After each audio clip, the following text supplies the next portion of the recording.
मा विद्विषावहै। ॐ शान्ति शान्ति शान्तिः। नारायणं नमस्कृत्य नरं चैव नरोत्तमं देवीं सरस्वतीं व्यासं ततो जयमुदीरयेत्। सदाशिवसमारम्भां शङ्कराचार्यमध्यमाम् अस्मदाचार्यपर्यन्तां वन्दे गुरुपरम्पराम्। वागर्धाविव सम्पृक्तौ वागर्धप्रतिपत्तये जगतः पितरौ वन्दे पार्वती परमेश्वरौ। या देवी सर्वभूतेषु स्मृतिरूपेण संस्थिता नमस्तस्यै नमस्तस्यै नमस्तस्यै नमो नमः। नारायण। तो हम लोग कठोपनिषद पर विचार कर रहे हैं और नचिकेता के द्वारा मृत्यु के देव यमराज के साथ संवाद चल रहा है, जहां कल भगवती श्रुति कहती है यदि कोई अपने घर में आए हुए अतिथि की भली भांति सम्यक रूप से उसका सत्कार नहीं करता तो उसकी 8 चीजें आशा, प्रतीक्षा, सत्संग का फल, इष्ट और आपूर्त कर्म, पुत्र, पशु और सर्वांग, ये 8 चीजों का नाम लिया। ये सारी चीजें नष्ट हो जाती है। नष्ट होने का तात्पर्य है आपके पास जितनी प्रचुरता में होनी चाहिए उतनी नहीं प्राप्त होती, अथवा जितना यश मिलना चाहिए उतना यश नहीं मिलता, अथवा पुत्र के साथ जो अपेक्षाएं हैं वो पूरी नहीं होती, या आप जितना कार्य करते हैं और बदले में उसके आप यश चाहते हैं उस यश की प्राप्ति नहीं होती। आपके जीवन में सत्कार, अतिथि सत्कार के अभाव में धीरे धीरे चीजों का न्यूनता प्रारंभ हो जाती है। धीरे धीरे आपके पास चीजें घटने लगती हैं। इसलिए हमारे यहाँ का एक सिद्धांत है, जो आप जितना देते हो उसकी उतनी बढ़ोतरी होती। बड़ी अद्भुत विज्ञान है, आप करके देखिए। पंक्षी के पिए घटे न सरिता नीर। कभी पंक्षी के जल पीने से नदी का जो जल है वो कम नहीं होता। तरवर में फल लगते हैं लेकिन अपने लिए नहीं है। पशु पक्षियों के खाने से पेड़ों के फल कभी कम नहीं होते। आपके खेत में अनाज आप बोते हैं, फसल बोते हैं, जिसकी चर्चा 2-3 दिनों से चल रही है। कितने पक्षी, कितने जीव जंतु, कितने कीड़े मकोड़े, कितने सारे उसमें तोता, मैना, कौवा, विभिन्न प्रकार के पक्षी आते हैं, दाना चुगते हैं। लेकिन मुझे नहीं लगता किसी किसान ने ये कहा हो कि किसी पक्षी के दाना चुग लेने से हमारे खेत की फसल कम हो गई, दाना कम हो गया। बल्कि हमारे यहाँ तो ये बड़ा सुंदर विधान रहा है कि जब फसल कटती थी तो फसल में केवल इतनी मेहनत के बाद भी किसान का केवल अधिकार नहीं होता था। आप सब लोग यदि गांव के परिवेश से आते हो तो आपको पता चलेगा। आपके पूर्वजों के पास ये एक विशेष प्रकार का बल होता था देने का।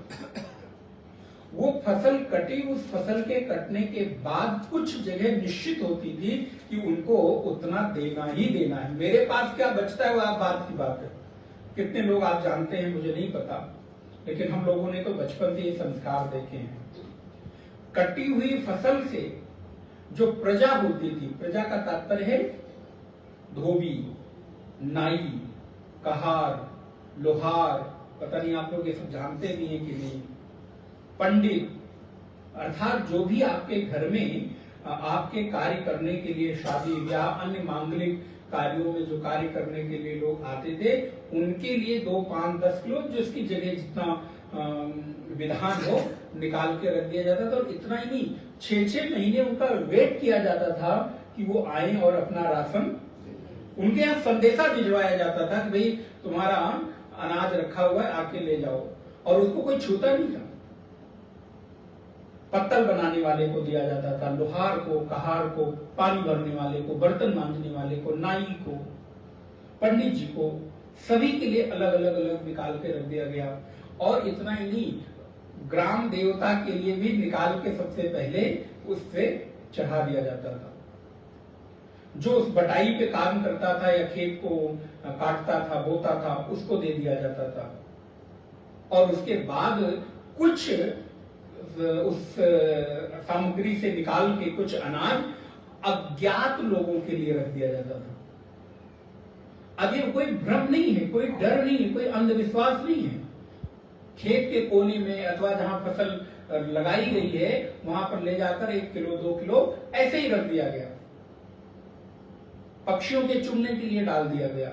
अब आप कहेंगे कि ये महाराज 50 किलो तो आपने यूं ही, कितने का हुआ? 5000 का। अरे राम राम, 5000 का घाटा हो गया। आपके जैसे वो लोग कैलकुलेशन नहीं करते थे और उन्होंने चढ़ा दिया, दे दिया, जबरदस्ती दे दिया कि आपका है, आप ले जाओ। क्यों? क्योंकि आपकी वस्तुओं में केवल आपका अधिकार नहीं है। अब आज के समय में क्या है मालूम है, आप देंगे नहीं तो सरकार फिर क्या कर रही है? यहां भी तो आप दे रहे हैं, आपसे जबरदस्ती लिया जा रहा है, कुछ प्रतिशत आपके हिस्से से निकाला जा रहा है कि नहीं? किस किस के नाम पे टैक्स आप लोग सब ज्यादा भरते रहते हैं, जानते हैं। आपको देना ही है, क्योंकि आपकी संपत्ति पर, आपके कमाए हुए पूर्ण धन पर केवल और केवल आपका अधिकार नहीं है, पूरे समाज का अधिकार है। और उसमें अतिथि के लिए, श्वान के लिए, गाय के लिए, चींटियों के लिए, पक्षियों के लिए।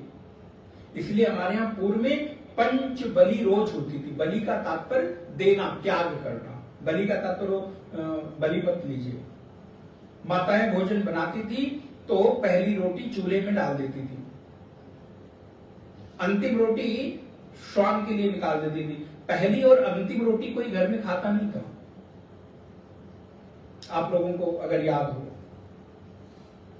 पहली रोटी बोले गाय के लिए, अंतिम रोटी बोले खाने के बाद सबके जो बच गई वो श्वान के लिए, कुत्ते के लिए। बोले महाराज जब घर में कुत्ते रहने लगे तो पहली रोटी तो उसी को बना के खिलाते, क्योंकि वो बेटा हो गया। अब बेटा नहीं सुनता तो बोले कुत्ते को ही बेटा बना दिया। फिर क्या हुआ? बोले पहली रोटी पति महोदय खाते हैं, तो गाय के हिस्से की रोटी पति महोदय खाए तो कैसा हो गए? और अंतिम रोटी कौन खाती है? बोले माता जी स्वयं खाती हैं। अब मैं कुछ नहीं कह रहा हूं। तो हो अंतिम रोटी का भाग किसका था? अब आप लोग, हम आपके लिए कुछ नहीं कह रहे। बोले फिर क्या हुआ? बोले बिना बात के ही घर में बोलते चलते जा रहे, बोलते, अरे आवश्यकता नहीं फिर भी बोले जा रहे। जैसे उसका स्वभाव होता है पशु का। तो तात्पर्य क्या है कहने का? तात्पर्य है कि हम अपनी परंपराओं को भूलते गए, तो परिणाम में क्या हुआ कि दुष्ट जो परिणाम है मेरे सामने प्रस्तुत हो रहे हैं। हमारे भीतर देने का भाव घटता जा रहा है। अब रोटी, एक रोटी, दो रोटी अगर किसी को देनी पड़े तो शायद वो बहुत भारी लगती है, लगता है कि वो कैलकुलेशन गड़बड़ा रहा है। पूर्व में कभी इस तरह की परंपरा नहीं रही। तो श्री भगवती श्रुति कहती है, आशा प्रतीक्षा, सत्संग का फल, पुत्र, पशु, धन, ये न्यूनता को प्राप्त हो जाते हैं। अर्थात आपके भीतर त्याग की भावना समाप्त होती जाती है। और नहीं तो आप चाहे न चाहें, आपके धन से वो हिस्सा लोग लेके रहेंगे, आप देना चाहें या न देना चाहें। आप डॉक्टर को देंगे, आप एडवोकेट को देंगे, आप अन्य लोगों को देंगे, उससे बेहतर है कि थोड़ा सा एक हिस्सा ऐसे लोगों के लिए भी निकाला जाए जो समाज हम पर आश्रित है। समाज के कुछ ऐसे भी लोग हैं जो केवल और केवल आप पर आश्रित है।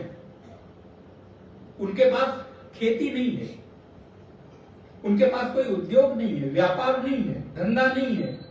आपको भगवान ने अगर उस कैटेगरी में रखा है कि आप किसी पर निर्भर नहीं हैं, आप किसी पर आश्रित नहीं हैं, बल्कि आप किसी के आश्रय बन सकते हैं, तो जरूर बनना चाहिए और भगवान को धन्यवाद देना चाहिए। आज आपको जो मिला है ये आपके पूर्व में किए गए कर्मों का परिणाम है। इस कर्म सिद्धांत को कभी मत भूलिएगा।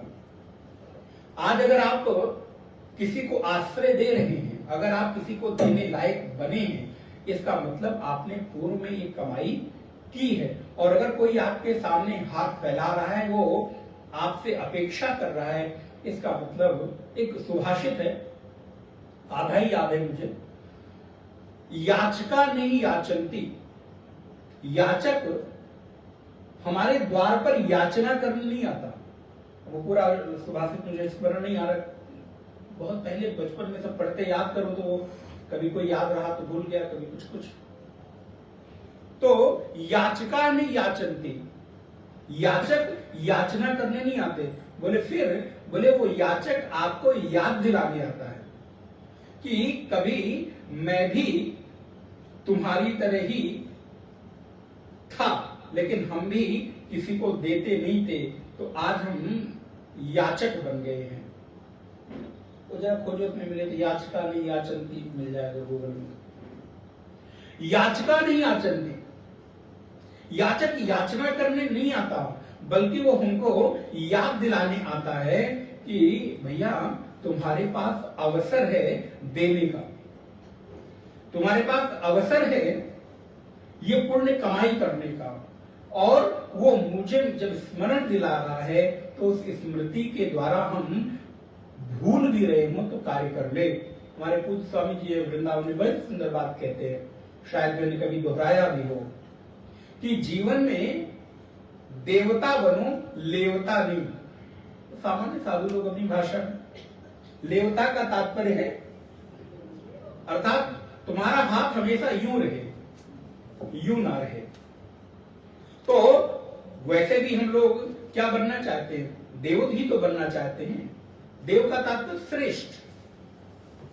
तो देवता अर्थात देने वाले बनो, लेने वाले नहीं। यदि परमात्मा ने ऐसी अनुग्रह की है, नहीं तो आशा प्रतीक्षा ये सारी चीजों में न्यूनता आती है। ये हमें जितनी मात्रा में चाहिए उतनी मात्रा में मिलते नहीं है। इसलिए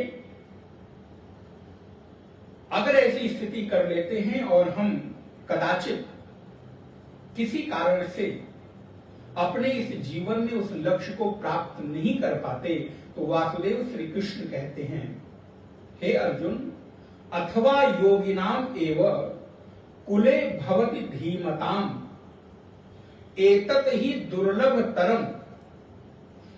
क्या हुआ? बोले अथवा योगिनाम एव कुले भवति धीमताम। ऐसा व्यक्ति जो इस जीवन में साधना के पथ पे चला लेकिन सिद्धि तक नहीं पहुंचा, उसका परिणाम क्या हुआ? बोले वो अगले जन्म में जब आता है तो किसी श्रेष्ठ कुल में पैदा होता है। इसलिए आज अगर आपके पास किसी श्रेष्ठता की प्राप्ति है तो इसको बाई चांस मत मानिएगा, क्योंकि परमात्मा की सृष्टि में कोई चीज बाई चांस मिस्टेक से नहीं होती। अलॉट किसी को होना था और किसी को अलॉट हो गया, ना ना। उनके यहां कर्म सिद्धांत का इतना सुंदर चार्ट शीट तैयार होती है, बैलेंस शीट जो भी कहना चाहें, कि उसमें किसी व्यक्ति का एक भी इधर उधर खाता होता नहीं है। जो मिलना है वो उसी को मिलकर रहेगा। और कर्म का सिद्धांत इतना है, कर्म अपने कर्ता को हजारों लोगों के बीच में खोज कर भी कर्म अपने कर्ता को फल देता है। ये कर्म का अकाट्य सिद्धांत है। और दूसरा सिद्धांत है, कर्म हमेशा अपने ही कर्ता को फल देता है, किसी दूसरे को नहीं देता है। तीसरा, कर्म जब तक अपने कर्ता को फल दे नहीं देता तब तक कर्म मरता नहीं। ये अकाट्य 3 सिद्धांत हैं। कर्म अपने कर्ता को फल देता है, कर्म जब तक फल दे नहीं देता तब तक मरता नहीं, और कर्म की गति है, जिसको मिलनी है उसी को मिलकर रहेगी, किसी दूसरे को नहीं। इसलिए जो जैसा कर्म करेगा उसका फल उसी को मिलना सुनिश्चित है। भगवान कहते हैं अथवा अर्जुन, किसी भी प्रकार से कोई व्यक्ति अपने जीवन में सिद्धि अवस्था तक नहीं पहुंचा तो परिणाम होगा अथवा योगिनाम एवं कुले भवति धीमताम। वो किसी कुल में, श्रेष्ठ कुल में, योगी के घर में, किसी साधक के घर में, किसी श्रेष्ठ संपन्न व्यक्ति के घर में उसका जन्म होगा। बोले किसका?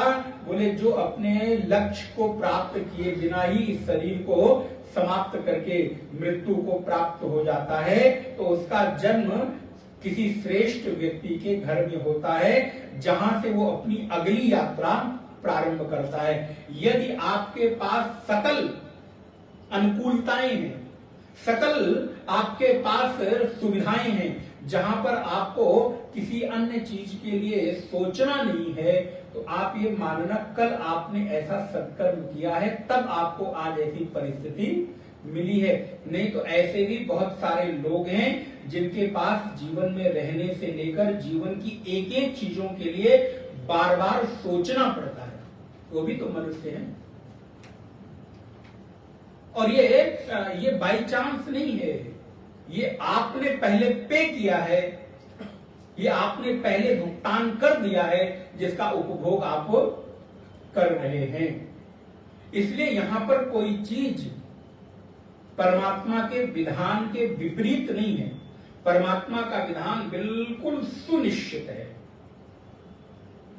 अगर कोई व्यक्ति योग भ्रष्ट हो जाता है तो योग भ्रष्ट व्यक्ति योगी के घर में, श्रेष्ठ मनुष्य के घर में, उत्तम कुल में जन्म लेता है और फिर वहां से वो अपनी यात्रा प्रारंभ करता है। इसलिए प्रतिक्षण प्रतिदिन संभव हो सके तो अपने जीवन के उत्तरोत्तर उत्तरार्ध विकास के लिए एक एक क्षण को अनुकूलता के अनुसार उसका निवेश करिए। जैसे आज आप धन के निवेश को सोच समझ कर करते हैं और आने वाले 20 साल, 30 साल, 25 साल, 35 साल की लंबी योजना का खाका तैयार करते हैं ना, लंबी योजना की एक लिस्ट होती है, तद अनुरूप आप इन्वेस्ट करते जाते हैं, निवेश करते जाते हैं। बोले ऐसे ही अपने भी इस जीवन के लंबे अंतराल को ध्यान में रखते हुए कर्म का भी जो इंस्टॉलमेंट है समय समय पर पुण्य के रूप में भरते रहें। और ये क्या है? बोले सत्कर्म का इंस्टॉलमेंट, धर्म, परोपकार, अतिथि सेवा इत्यादि। कभी मौका मिले आश्रम, मंदिर, मठ, सामाजिक सेवा, उसमें सहयोग कर दें। वृक्षारोपण, नदी संचयन, जल का संचयन, प्रकृति के संवर्धन में सहयोग, ये सब ईष्ट और आपूर्त करने, ये सामाजिक कर्म नहीं है, इसको ध्यान रखिएगा। ये सोशल वर्क नहीं है। नाम भले दे दीजिए, आज के समय में सोशल वर्क कर रहे हैं, नदी, पेड़, तालाब, प्रकृति को संरक्षित कर रहे हैं, नहीं।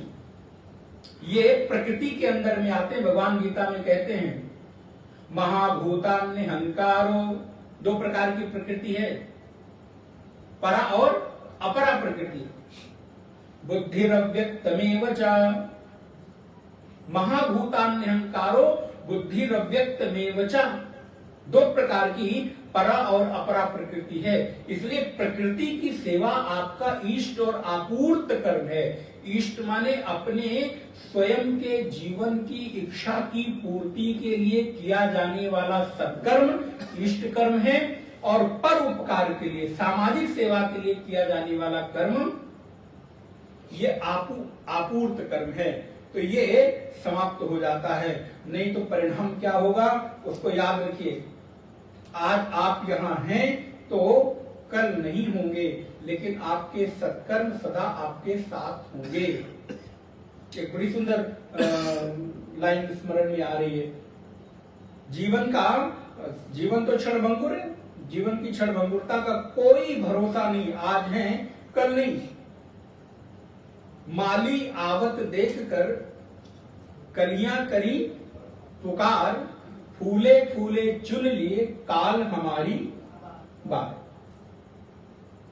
जीवन की अगर ये सत्यता प्रतीत है तो क्यों ना उसके साथ जितना संभव हो हम आगे बढ़े।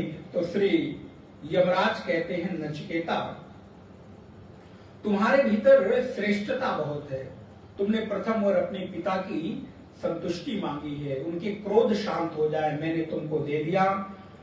और इतना ही नहीं, नचिकेता कहते हैं जाओ तुम्हारे पिता को मैं इतने प्रकार से निश्चिंत कर दे रहा हूं कि अब उनको रात को अच्छी तरह नींद आएगी। ये मैं नहीं कह रहा हूं, उपनिषद में पढ़िएगा। तो अब एक बात और, यदि आपको अच्छी नींद आ रही है ना रात को, तो ये भी आपकी एक जीवन की उपलब्धि है। मानो यमराज जी ने आपको निश्चिंत कर रखा है। आप मंत्र देख सकते हैं, यमराज कहते हैं जाओ मैंने तुम्हें तुम्हारे पिता को निश्चिंत किया, और अब वो बिल्कुल ठीक प्रकार से सोएंगे। तीसरो रात्रि यदवासीत ग्रहे में, श्लोक मंत्र नंबर 9, अश्नन ब्रह्मन अतिथिर नमस्यः नमस्ते तो ब्रह्मन स्वस्ति में अस्तु। स्वस्ति माने कल्याण हो जाए। तस्मात् प्रति तीन वरान वृणीष्व, तीन प्रकार के वरदान में से तुमको एक प्रकार का वरदान मिल गया। क्या होगा, तुम्हारे पिता कैसे हो जाएंगे? बोले शांतः संकल्पा सुमना यथा स्यात् बीतमन्युर गतिर्मोमाम विमृत्यो त्वत्प्रतिष्ठं माभिवदेत् प्रतीत एतत्त्रयाणां प्रथमं वरं वृणे।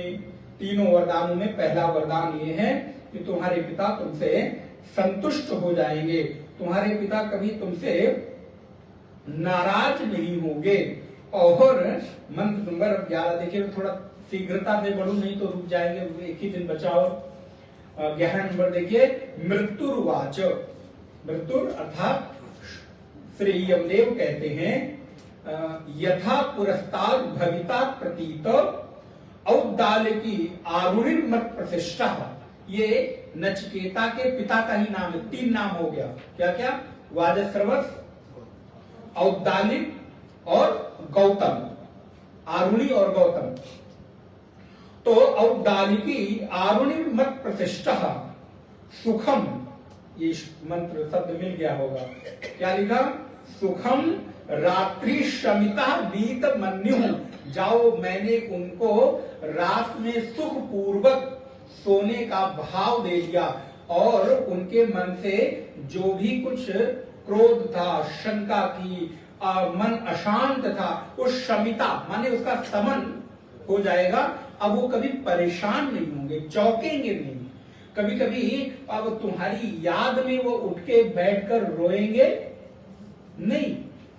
अब आप इस घटना को जरा अपने साथ जोड़कर देखिए।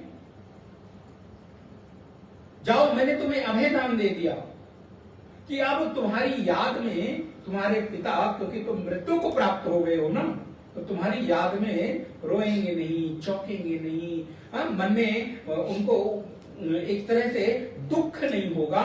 और क्या होगा? सुखम रात्रि ही, उनकी रात्रि कैसी हो जाएगी? सुख पूर्वक हो जाएगी। इसलिए निवेदन आपसे मैं ये करूं कि अगर आपकी रात्रि सुखपूर्वक बीत रही है ना, तो उतने तक संतुष्ट रहिए। कोई कर्म ऐसा मत करिए जिससे आपकी रात्रि में अशांति, आपकी रात्रि में निद्रा, आपकी रात्रि खराब हो जाए, बेकार हो जाए। इसके लिए क्या करना होगा? रात्रि सुखपूर्वक बीते, इसके लिए आपको दिन आप ठीक से बिताना पड़ेगा। अगर दिन में आपका व्यवहार अनुचित रहा, कभी आप लोग देखिए किसी के साथ आपकी कहा सुनी हो जाए, रात भर करवट बदलते रहे और रात भर करवटें बदलते रहे गीत है ना, नींद नहीं आ रही है, क्या करें? बोले महाराज वही वही वही वही घूम रहा है। इसलिए अगर कोई व्यक्ति सुखपूर्वक रात्रि में शयन करता है तो ये भी आपके जीवन की एक बड़ी उपलब्धि है, ये भी आपके जीवन का एक बड़ा सुख है। इसको कम मत समझिएगा, इसको बहुत छोटा मत समझिएगा। बहुत सारे लोग ऐसे हैं, अपार संपत्ति है, कुछ भी कमी नहीं है, लेकिन 2 घंटे 4 घंटे 6 घंटे की गहरी निद्रा मिलना उनके लिए कठिन है, मुश्किल है। उसके लिए न जाने कितने उपक्रम करते हैं। इसलिए कमरा बहुत सुंदर हो, बेड बहुत सुंदर हो, नींद आ जाए ये जरूरी, उसके लिए सत्कर्म आपके सुंदर होने चाहिए, दिन आपका सुंदर बीतना चाहिए। मैं ध्यान की कक्षा में, शायद उत्तरकाशी में ये बात आप लोगों को स्मरण हो तो बोला होगा, बहुत लोग गए थे, कि सुबह के 45 मिनट 1 घंटे बैठकर ध्यान करने के लिए सिर्फ हमें आपके उस 45 मिनट 1 घंटे की ही जरूरत नहीं है, उसके लिए आपको 23 घंटे ठीक करना पड़ेगा, तब 1 घंटे का ध्यान होगा। आप सोचे 23 घंटे हम उपद्रव करते रहे, 23 घंटे इधर से उधर दुनिया की बातें करते रहे, अशांत रहे, और सुबह बैठ मेरा ध्यान नहीं लगता, क्या करें? ध्यान में बैठते हैं तो मन भटकता है, अब क्या करें? व्यवहारिकता में हमको भी कहना पड़ता, अच्छा ठीक है कोशिश करो, धीरे धीरे हो जाएगा। अब अगर सच कह दो तो पता चला दूसरे मुझे दिखाई नहीं देंगे, तो सब सुनने की आदत है नहीं, तो ठीक है, अच्छा कोई बात नहीं, प्रयास। अब पता चला दिन भर तो उपद्रव कर रहे हो, इससे इधर से उधर, उधर से इधर, और सुबह सोचते हो कि सोकर उठूं तो समाधि लग जाए ना। मन के भीतर जो दिन भर के संस्कार हैं वो पड़े होंगे तो कहां जाएंगे? और आप इतना ही नहीं, देखिए कभी कभी आप बैठे होते हैं, वर्षों वर्ष पुरानी घटना आपको याद आ जाती है, अनजाने अनायास ही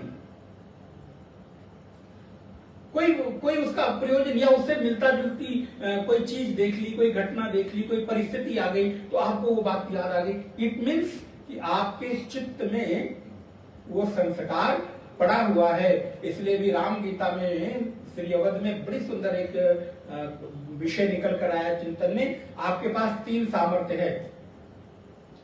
आपके पास चित्त है, इसका मतलब धारणा सामर्थ्य है, धारणा शक्ति है। आपके पास मन है, इसका मतलब आपके पास भावना शक्ति है। और आपके पास बुद्धि है, इसका मतलब आपके पास निर्णयात्मक क्षमता, निर्णयात्मक शक्ति है। तो भावना शक्ति, धारणा शक्ति और निर्णय शक्ति, अगर आप इन तीनों का सदुपयोग करते हैं तो चीजें बहुत हद तक बेहतर बन सकती हैं।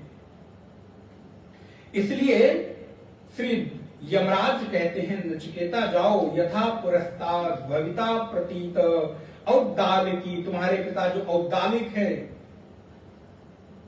तुम्हारे पिता जो आरुणी हैं, तुम्हारे पिता गौतम हैं, मत प्रशिष्टम, मैंने उनको सुख दे दिया। प्रशिष्टम माने सुख, सुखम। कैसे सोएंगे? बोले सुखम रात्रि, उनकी रात्रि सुख पूर्वक बीतेगी। शमिता बीत मन्यु, मन में किसी भी प्रकार की शंका होगी तो वो निकल जाएगी। और त्वाम ददृश्वान, तुम्हें जब देखेंगे तो मृत्यु मुखात प्रमुक्तम, तब जब वो तुम्हें देखेंगे तो वो तुम्हें बहुत प्यार से स्वीकार करेंगे, वो पुरानी सारी घटनाएं भूल चुके होंगे। तो एक और जीवन का सूत्र आपसे साझा करता हूं, वो ये है कि घटनाओं को जितना जल्दी हो सके भूलने की कोशिश करिए। बोले नहीं महाराज, ऐसे कैसे हो सकता है।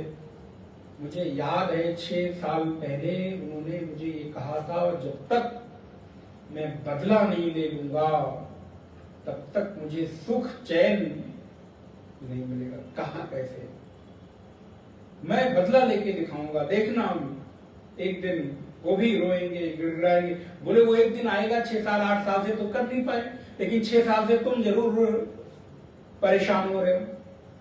वो कब आएगा 2 साल 4 साल बाद पता नहीं, लेकिन तब तक आप उस घटना को याद कर करके, इसलिए एक और जीवन में चीज, आप अपनी बुद्धि को किसी के मानसिक कूड़ा करकट का डस्टबिन मत बनाइए। जैसे आप कूड़े करकट को, अनावश्यक चीजों को निकालकर बाहर फेंकते हैं, लेकिन यहां आप बड़े उदार हो जाते हैं। कोई भी आए आपके मन में जैसा भी कूड़ा करकट, निंदा स्तुति राग द्वेष चुगली, किसी की बुराई, तो आप बड़े मजे से हाँ ठीक है, अच्छा और क्या हुआ फिर बताओ। अच्छा ऐसे मैं तो नहीं समझता था कि ऐसे होंगे, अच्छा तो मैंने ऐसा बताया, वो अच्छा ये मेरे तक ही रहेगा, फिर चिंता मत करो, कहीं और बताएंगे नहीं।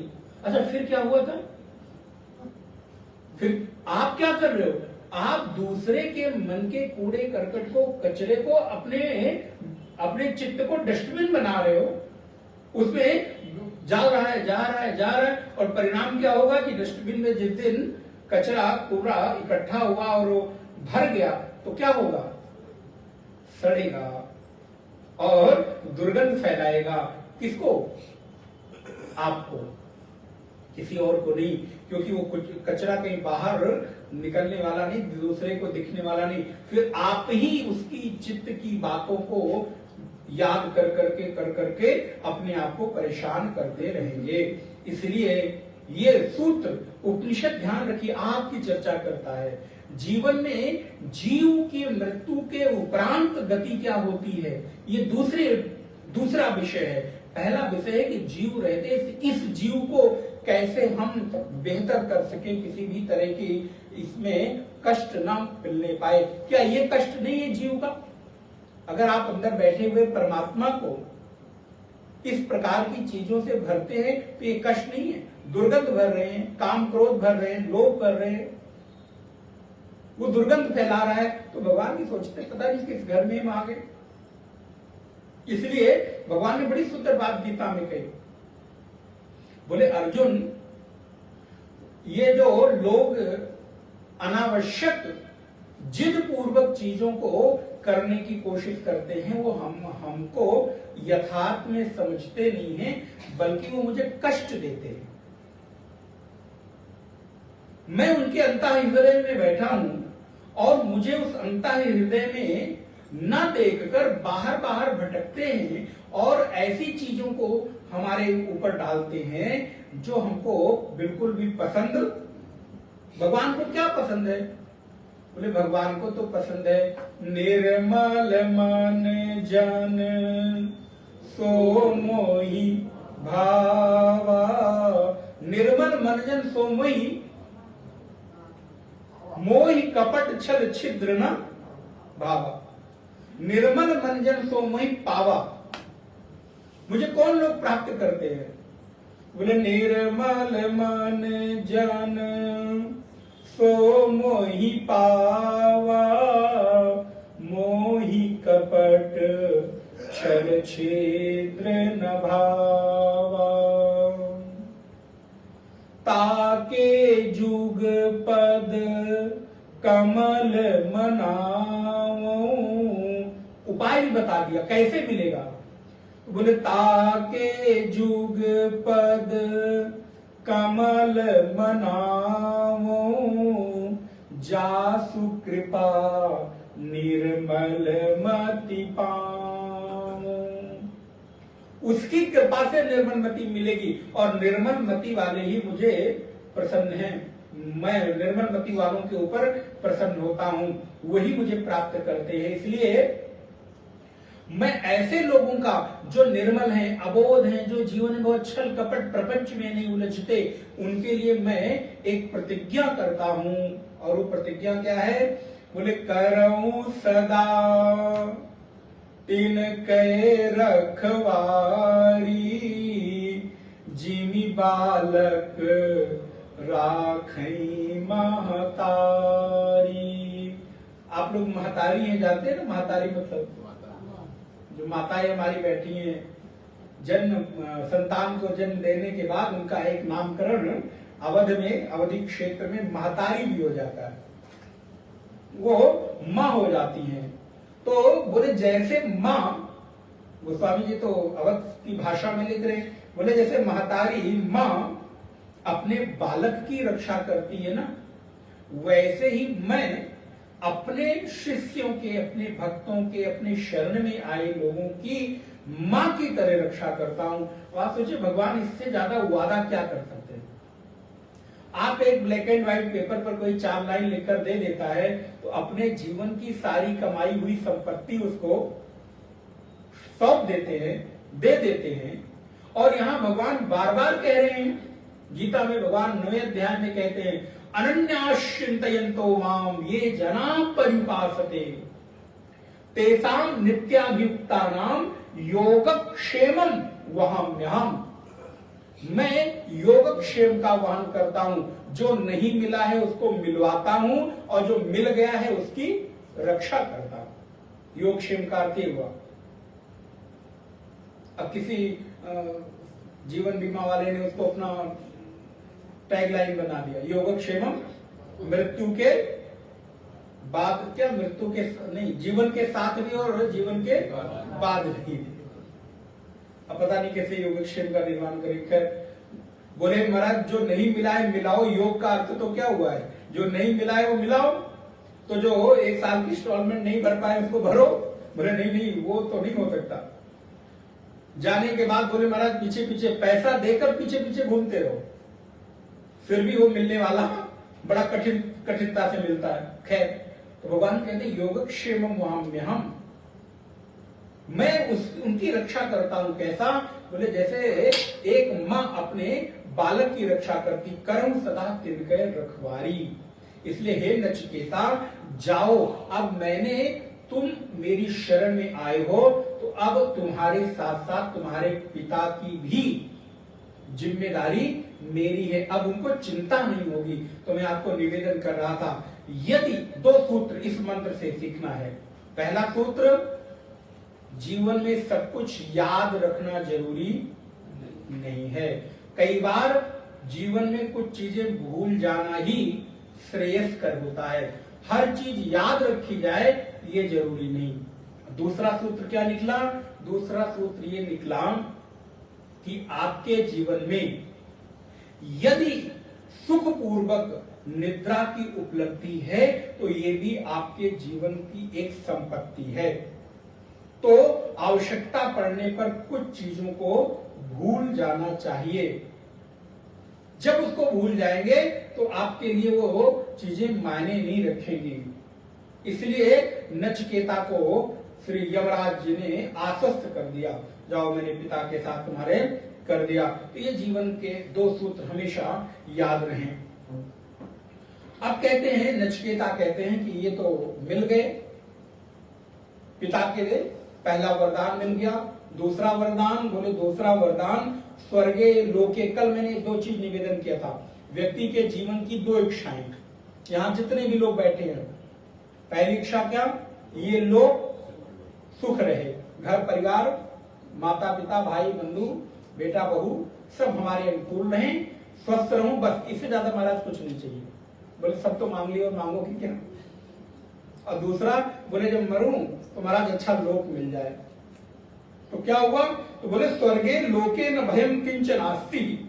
नचिकेता कहते हैं मैंने सुना है हे यमराज, स्वर्ग लोक में कोई चिंता नहीं होती, और यहाँ तो चिंता में ही पूरा जीवन बीतता है। इसलिए मुझे चिंता रहित परिस्थिति का उपाय बताओ। स्वर्ग का तात्पर्य क्या है? ध्यान रखिएगा, स्वर्ग एक कल्पना है। थोड़ा आप लोग प्राउड हैं इसलिए मैं बोल सकता हूं। इसलिए स्वर्ग तक की प्राप्ति के लिए ही सारे उद्यम ना हो। स्वर्ग का तात्पर्य है चिंता रहित एक परिस्थिति के निर्माण का नाम ही स्वर्ग है, जहां चिंता ना हो, जहां भय ना हो, जहां रोग ना हो, जहां जरा ना हो, जहां व्याधि ना हो, जहां पर वृद्धावस्था ना हो, जहां पर कभी किसी चीज की कमी का एहसास ना हो। इसलिए तो कहते हैं कि स्वर्गलोक में कल्प वृक्ष है, जो मांगो उसके नीचे सब मिल जाता है। तो स्वर्ग क्या है? स्वर्ग एक ऐसी परिस्थिति विशेष का निर्माण जहां पर आपके जीवन में इन सारी चीजों से उपराम होकर केवल और केवल आपको सुख की प्राप्ति हो। तो अब इसको एक सूत्र में कहूं, जीवन में सर्वविधि प्रकार सुख की परिस्थिति की परिकल्पना ही स्वर्ग है। दूसरी तरह से जीवन में श्रेष्ठ से श्रेष्ठ भोग की परिकल्पना ही स्वर्ग है। और भोग कैसा? जिस भोग के बाद मुझे रोग ना हो। आज भोग के बाद क्या है? थोड़ा सा ज्यादा हो जाए तो, थोड़ा सा कम हो जाए तो, 2 घंटे की नींद पूरी ना हो तो, थोड़ा सा सर्दी बढ़ जाए तो, गर्मी बढ़ जाए तो, बरसात हो जाए तो, थोड़ा तेल मसाला मिर्च अधिक हो जाए तो, और ना हो जाए तो, हर परिस्थिति में क्या हो रहा है? पूरे महाराज भोग भोग रहे, लेकिन रोग, इंद्रियां शिथिल होती चली जा रही। तो एक ऐसी परिकल्पना जहां पर व्यक्ति के जीवन में आप सोच लीजिए क्या परिस्थिति हो जहां पर आपको केवल और केवल भोग की, सुख की अनुभूति हो। ऐसी परिस्थिति के निर्माण की कल्पना ही स्वर्ग है। और आप देखिए, अंततोगत्वा आपके जीवन की इच्छा, जीवन ये शरीर रहते भी सुख ही है और इस शरीर के न रहने के बाद भी सुख की है, भोग की है, अंतिम इच्छा। अच्छा, एक और आपके चिंतन के लिए मैं दे देता हूं। आप लोग तो हालांकि पूछते नहीं है, सब जानते हैं, इसलिए क्या पूछना, लेकिन फिर भी जितने भी मजहब हैं, हम अपने को उसमें इंक्लूड कर रहे हैं, खुद के भी, सनातन धर्म को, सारे धर्म, पंथ, मत, मजहब के स्वर्ग की कल्पना क्या है? कोई बताएगा? नहीं, सुख तो हमने बता दिया। जिन जिन जिन चीजों के भोग का प्रतिबंध इस लोक में किया गया, उन चीजों की और अधिक प्राप्ति स्वर्ग में हो जाए, यही तो है। विचार गया आपका? ध्यान करिए।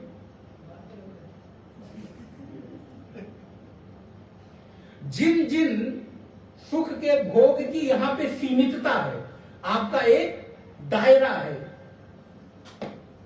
उस और अधिक सुख के भोग की इच्छा आपके भीतर जागृत हो और उसके बारे में आपको बताया जाए। जो जो यहां पर प्रतिबंधित किया गया वो सब आपको स्वर्ग में मिलेगा। ऐसा आपको प्रलोभ, नहीं तो आप क्यों सत्कर्म करेंगे? सुख के प्रलोभन का नाम ही क्या हो गया? फिर थोड़े आप लोग प्राउड हैं, इसको अदरवाइज मत लीजिएगा। आप जो कुछ कर रहे हो उसको करने से कतराइएगा मत, इसलिए नहीं बोल रहा हूं। इसलिए कई बार कुछ सिद्धांतों को बहुत संभाल के बोलना पड़ता है, नहीं तो पता चला महाराज कल से सब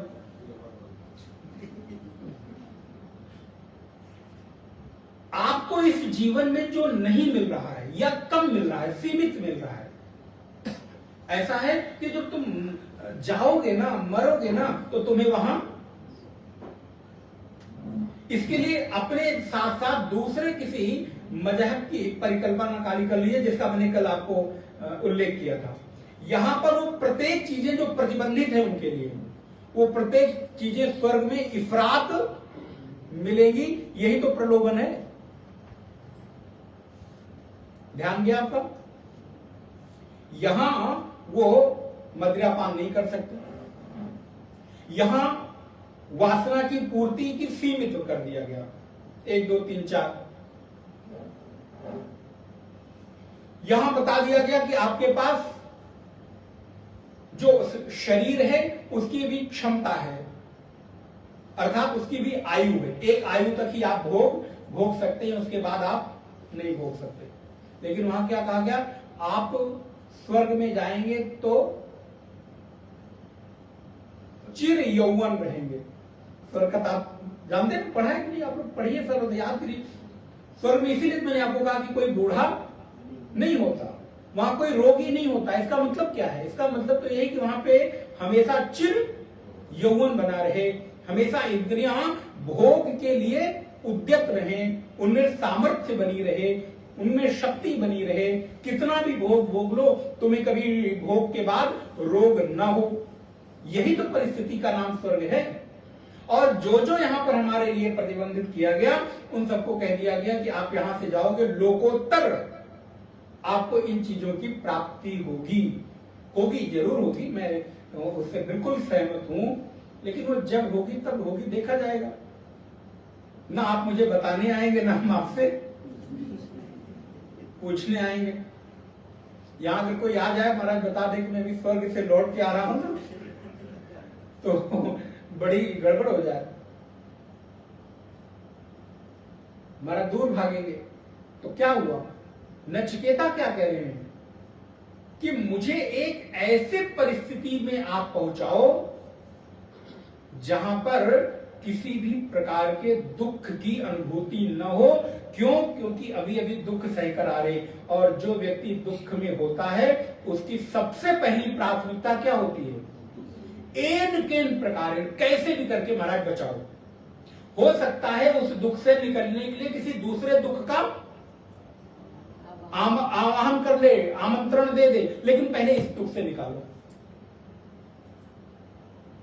बहुत स्वास्थ्य खराब है, दवाई खा के स्वास्थ्य ठीक करो, भले वो दवाइयां हमारे किसी दूसरे स्वास्थ्य पर, लेकिन पहले इस परिस्थिति से मुझे निकालो। तो व्यक्ति के जीवन का एक और स्वभाव है, वो तात्कालिक परिस्थितियों में सुख खोजता है, दीर्घकालिक परिस्थितियों पर इतना ध्यान नहीं जाता। आप बताइए, आज आप सुखी होने के लिए अधिक परिश्रम कर रहे हैं, उद्यम कर रहे हैं कि स्वर्ग में सुख भोगेंगे उसके लिए?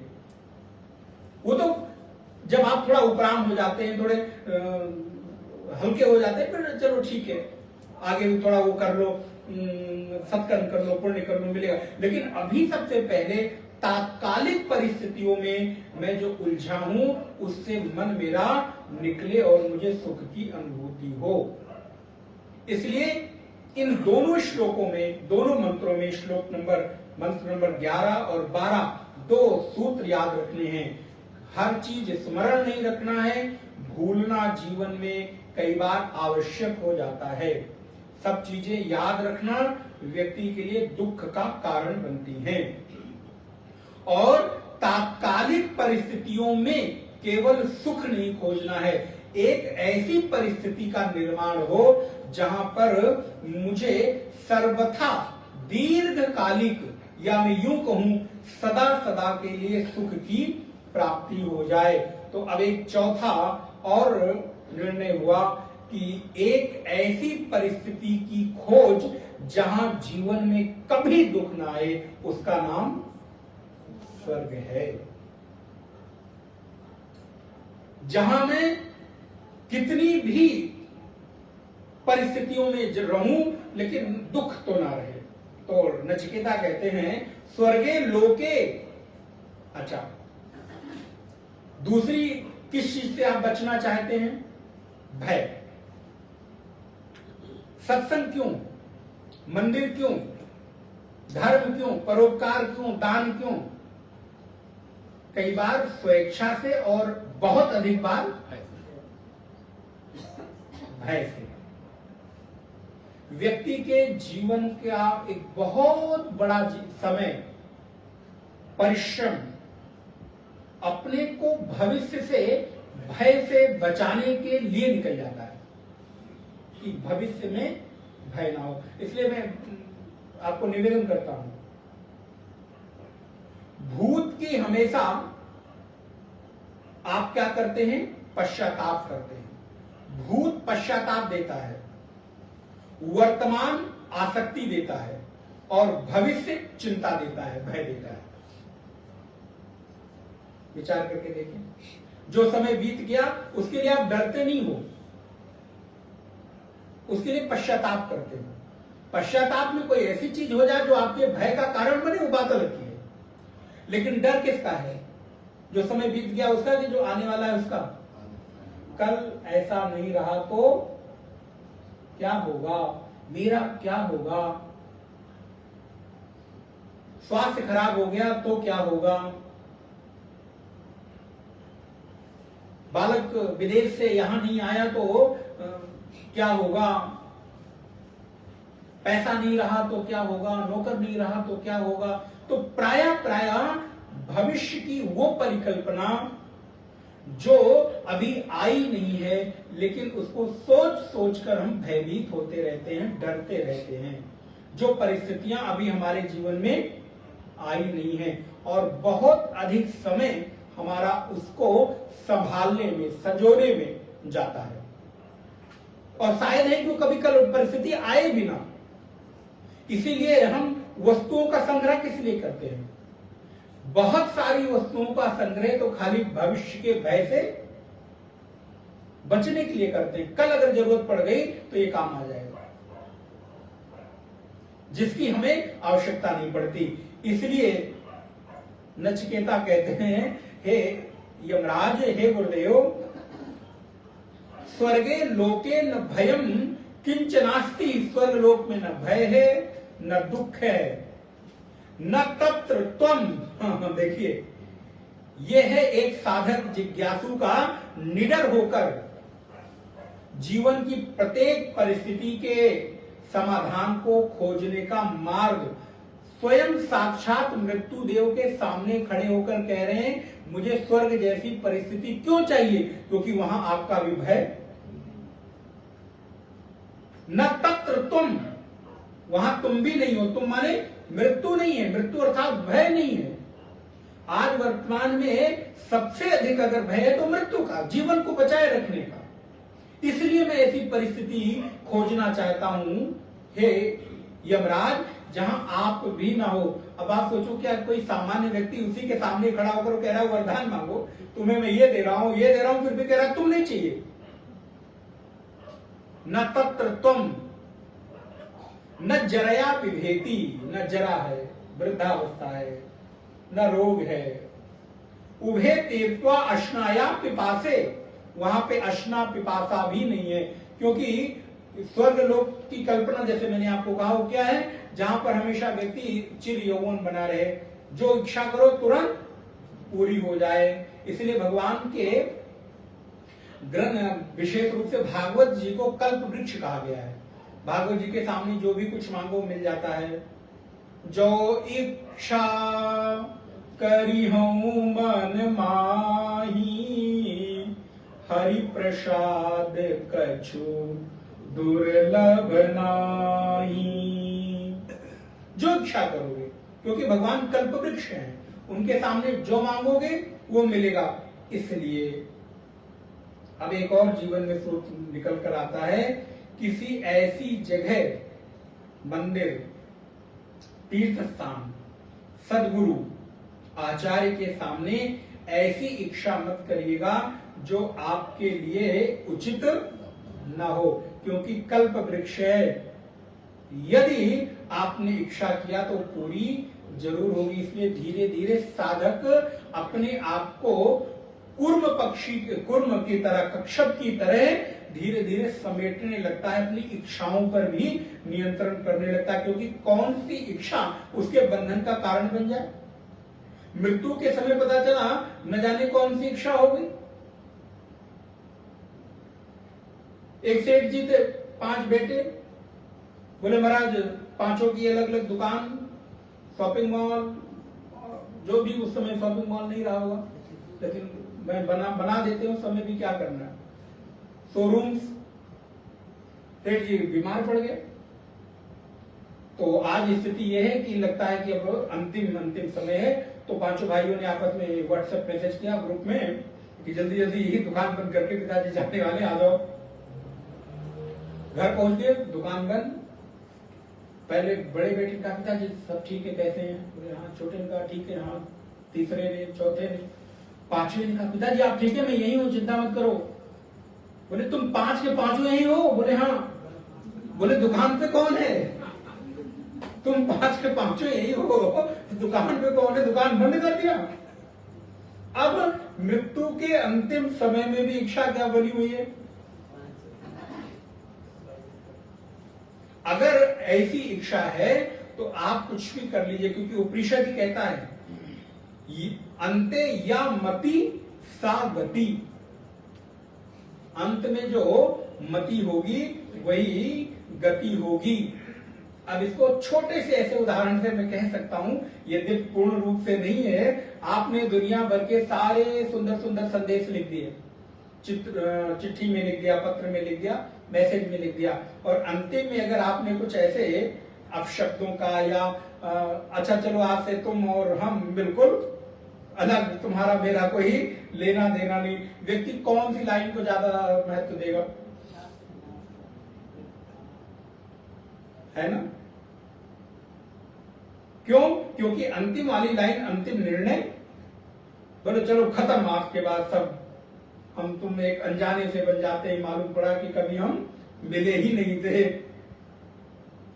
तो अब उसी प्रकार जीवन में जिस भी स्थिति में आप रहे, लेकिन यदि मृत्यु के अंतिम क्षणों में मना स्थिति जैसी होगी, उपनिषद कहता है अंते या मति सा गति। इसलिए इच्छाओं पर नियंत्रण। श्री नचिकेता कहते हैं कि हे गुरुदेव, उभे तीर्थवा अश्नाया पिपाते शोकातिगो मोदते स्वर्ग लोके।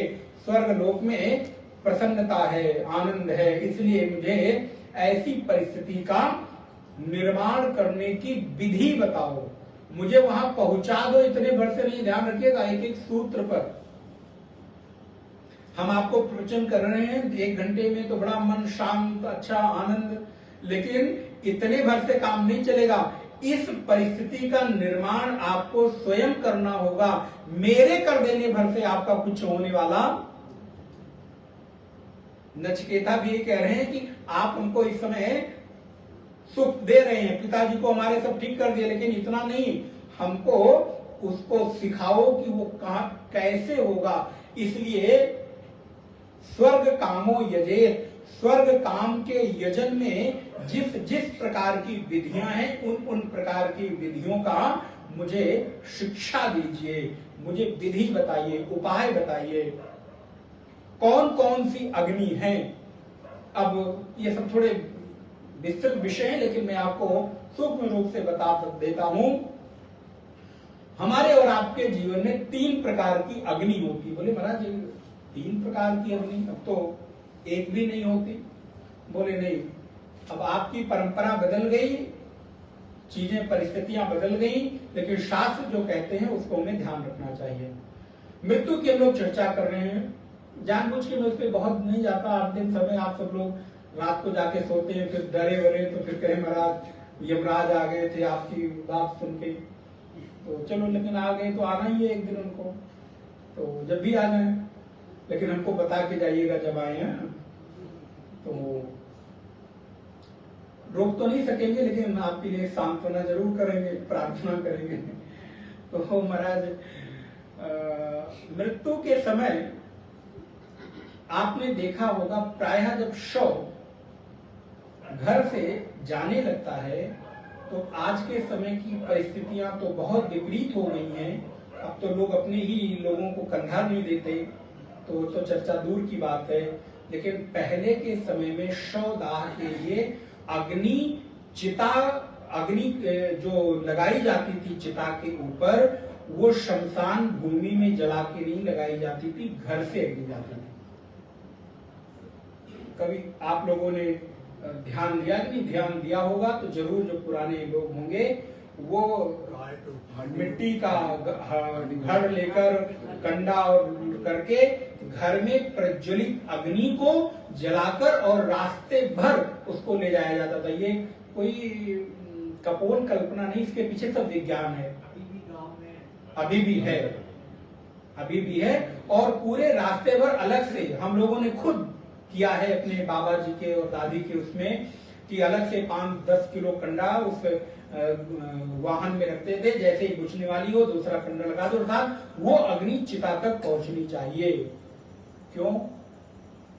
आप तो आ गए, बोले नहीं, जीवन भर मैंने जिस अग्नि को संजोया है वो अग्नि मेरे जीवन के अंतिम समय तक साथ जानी चाहिए।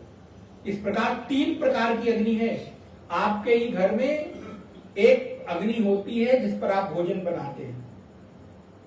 देखिएगा, अग्नि कभी अपवित्र नहीं होती। एक अग्नि है जिस पर आप भोजन बना रहे हैं, क्षुधा निवृत्ति कर रही है। एक अग्नि है जिसमें आप हवन आहुति डाल रहे हो, आपके धर्म आपको पुण्य दे रही है। एक अग्नि है जिसमें आप कुछ जला रहे हैं तो सबको भस्म कर दे रही है, अग्नि तो वही है। लेकिन तीनों अग्नियों का प्रयोजन समय और परिस्थितियों के अनुसार अलग अलग है। सतम अग्निम, श्लोक नंबर 13,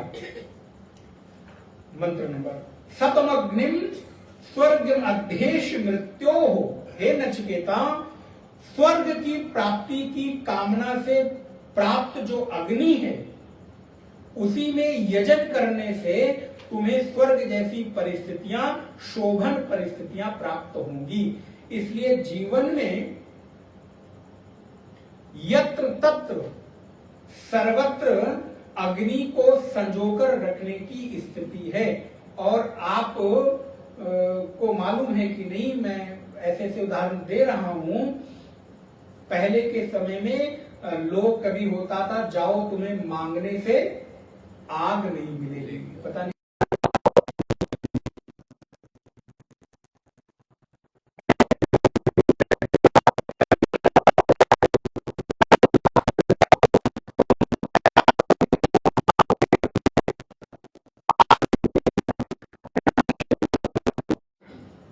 एक दूसरा,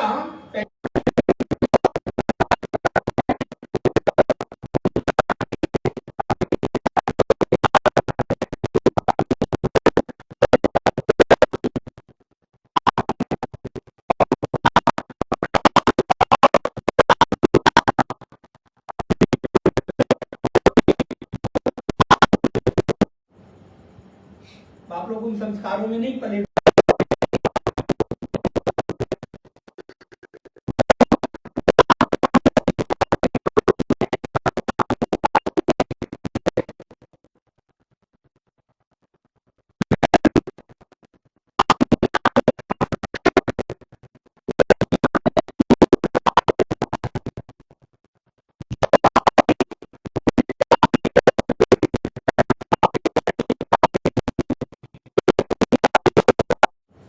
एक होती है भोजन बनाने वाली,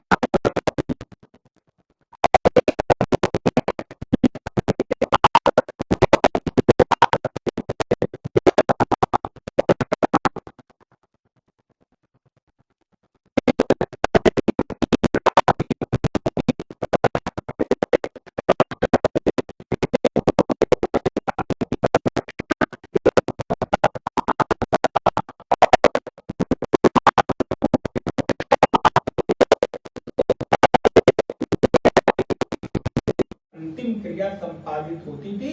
और आज भी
14 से पाठ करें, मंत्र नंबर 14 से।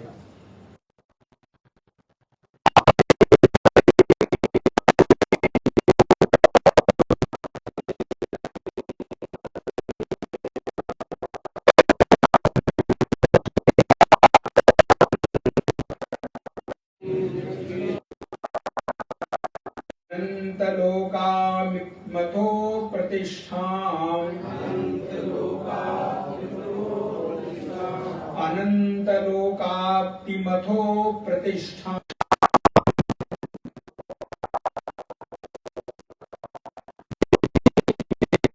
एतं गुहायां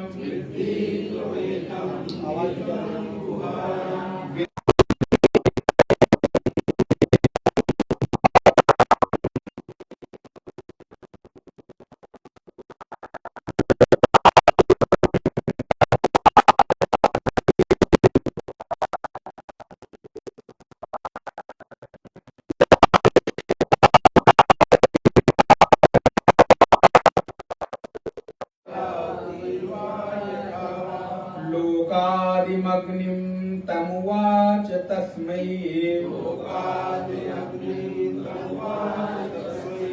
या इष्टकायावतीर्वा यथा वा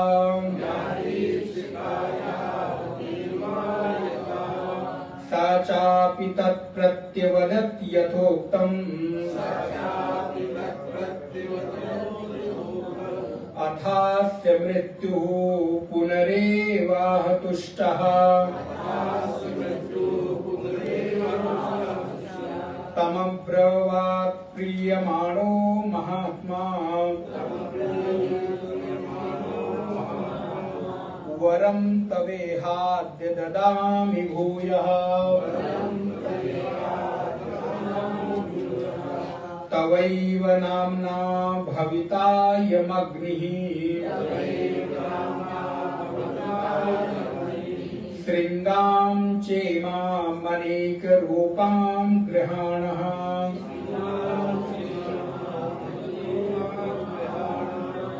त्रिनाचिकेतस्त्रिभिरेत्य सन्धिम् त्रिनाचिकेतस्त्रिभिरेत्य सन्धिः त्रिकर्म कृत्यरति जन्म मृत्युः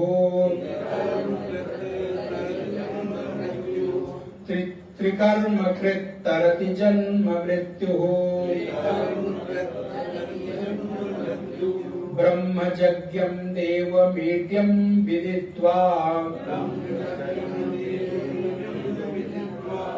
निचाय्यमेयां शान्तिमत्यन्तमेतिः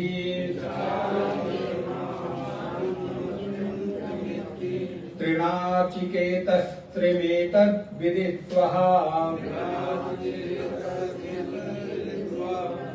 य एवं विद्वाश्नुते नाचिकेतम् समृत्युपाशान् पुरतः प्रणोद्यः शोकातिगो मोदते स्वर्गलोके एष ते अग्निर्नचिकेता स्वर्ग्यो यमा प्रणीता द्वितीयेन वरेण एतम् अग्निं तवैव प्रवक्षन्ति जनासः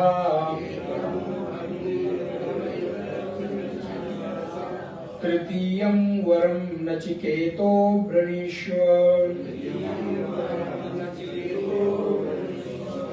श्री यमराज कहते हैं मैं वो तुम्हें विधि बताता हूं जिससे तुम्हारे मन में स्वर्ग की प्राप्ति से संबंधित, तो अब मैंने यहाँ पर एक चीज स्पष्ट कर दिया, जब हम स्वर्ग कह रहे हैं तो जो स्वर्ग की कल्पना आपके मन में है वो स्वर्ग मत समझिए, अर्थात जिस स्वर्ग की इच्छा नचिकेता कर रहे हैं वो स्वर्ग है जहां पर जीवन में केवल और केवल एक ऐसी परिस्थिति का निर्माण हो जहां मैं खुद से अपने आप को अनुभव कर सकूं, समझ सकूं।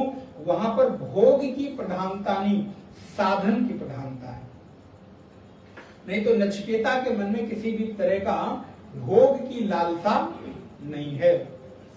मैं तुम्हें स्वर्गलोक में वो प्राप्त होने वाले अमृतत्व का विधान बताऊंगा, और जो तुमने पूछा है उसको प्राप्त करके तुम अनंत काल तक स्वर्ग के सुख का भोग कर सकते हो, स्वर्ग में निवास कर सकते हो। और लोकाद यज्ञिम तंवाच तस्मै, उस प्रकार की जो विधि है, कितने प्रकार के ईंट लगते हैं। अब आप विधि जब यज्ञ करेंगे तो कभी खाली 4 ईंट रख देके यज्ञ करने का नाम नहीं है, उसमें पूरा विधान है, कितने इंच की, कितने हाथ की, कितने प्रकार की वेदी बननी चाहिए, कितने प्रकार की ईंटें लगनी चाहिए, कौन से आकार की होनी चाहिए, सब यज्ञ का विधान है। और मैं तुम्हें ये दे रहा हूं, अच्छा ये बताओ जो जो मैंने तुमको कहा है तुम्हें याद है? तो बोले हाँ सब मुझे याद है। तो जैसे ही नचिकेता ने जो जो यमराज ने कहा था वैसा उनको सुना दिया, तो गुरु प्रसन्न हो जाता, वाह मैंने जो कहा इसका मतलब तुम ध्यान पूर्वक सुन रहे हो। तो गुरु की प्रसन्नता शिष्य के हृदय में आनंद देने वाली होती है। तो श्री यमराज कहते हैं कि मैं तुम्हारे इस समर्पण भाव से प्रसन्न हूं, और उन्होंने अपने गले में पहनी हुई श्रृंगाम चेम अनेक रूपाम ग्रहाणा, उन्होंने अपने गले में पहनी हुई विभिन्न प्रकार के रत्नों की माला दे दी। बोले ध्यान रखना ये तीसरे वरदान से अलग है, इसको तीसरे में मत मान लेना जो मैंने तुम्हें दिया, ये मैं खुशी में बोनस में दे रहा हूं। तो बोले महाराज ये अलग से तुम्हारे मेहनत के परिणाम है। तो उन्होंने गले की पहनी माला दे दी, मानो विभिन्न प्रकार की सिद्धियां दे दी। और पुनः नारायण श्री यमराज कहते हैं कि जाओ आज से तुम्हें एक और वरदान देता हूं। बोले क्या? लोक में जो अग्नि है अब वो नाचिकेतस नाम की अग्नि से तुम प्रसिद्ध होगे। इसलिए मैंने आपको अग्नि का जो विधान बताया आपको विस्तृत सुनना होगा, तो जो कठोपनिषद हमने पढ़ाया है उसको सुनिएगा। अब यहाँ पे सब अग्नि का विस्तार से नहीं वर्णन कर सकते, नहीं तो फिर उसी में एक एक दो दो कक्षाएं निकल जाएंगी। तो त्रिनाचिकेतस त्रिभिरेत संधि, 3 प्रकार की चीजें बताई, 3 प्रकार की अग्नि बताई, 3 प्रकार के कर्म बताए, 3 प्रकार की सेवा बताए, माता पिता और आचार्य की सेवा, वेद स्मृति और शिष्ट जनों की सेवा, प्रत्यक्ष अनुमान और आगम प्रमाण को, यज्ञ अध्ययन और दान, इन सबसे तुम अपने चित्त को प्रसन्न कर लोगे तो शांति में अत्यंत तुम्हें अति शांति की प्राप्ति होगी। इसलिए आप कभी भी किसी भी स्थिति में पहुंच जाएं, आप बहुत आध्यात्मिक हो जाएं, लेकिन एक बात ध्यान रखिएगा, कभी भी धर्म से उपरांत मत होइएगा। नहीं तो कई बार क्या है ना, वेदांत के गहरे श्रवण का एक ये भी दुष्परिणाम कई बार देखने को मिलता।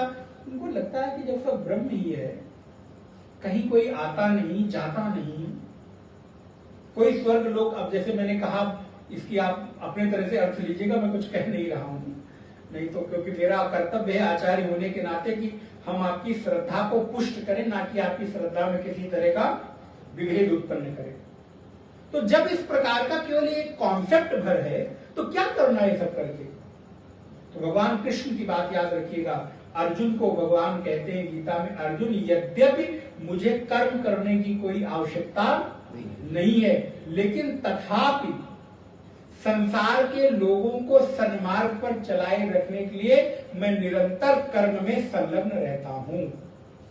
और इसलिए ऐसे साधक को कभी भी इन चीजों से उपराम नहीं होना चाहिए। समय समय पर वो अपने भीतर क्या क्या करे?